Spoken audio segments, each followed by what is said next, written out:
my name is Christina Govinda, and today we're going to talk about how paper-backed fusible webbing works. Paper-backed fusible webbing is a useful tool for adhering a variety of textiles together.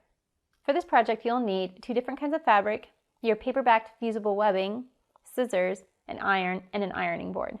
And I'm going to be using a pen. Another name for this fusible webbing is called transfer web.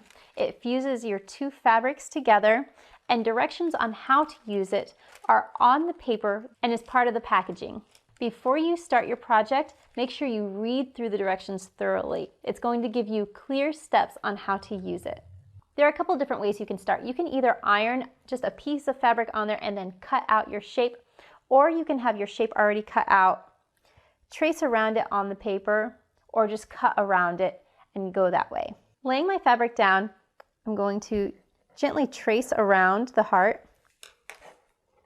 Now using my scissors, I'm going to cut out the heart shape.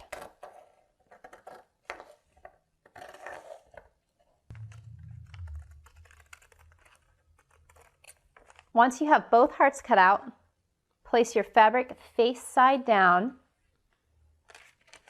and then place your fusible webbing on top of the hearts, lined up as best as you can, and make sure that the rough side is face down on the back side of the fabric. Using your iron set on hot and dry with no steam, I'm going to place it down on the heart. This is going to attach the webbing to this piece of fabric.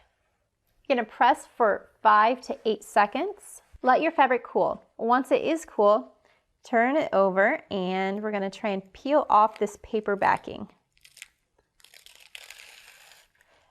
Be gentle with your fabric so as to not distort it. Once your paper is peeled off, you can see that the fusible portion is now on your fabric.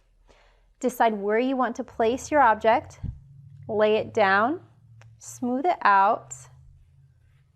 Once your shape is turned over, we're going to cover it with a damp cloth. Make sure your iron is turned to the wool setting, and then firmly for 10 to 15 seconds. Press down and iron it on. Remove the damp cloth and then use your iron to dry up any excess moisture.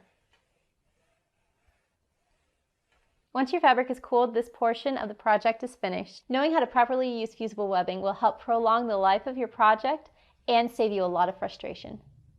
Thanks for watching.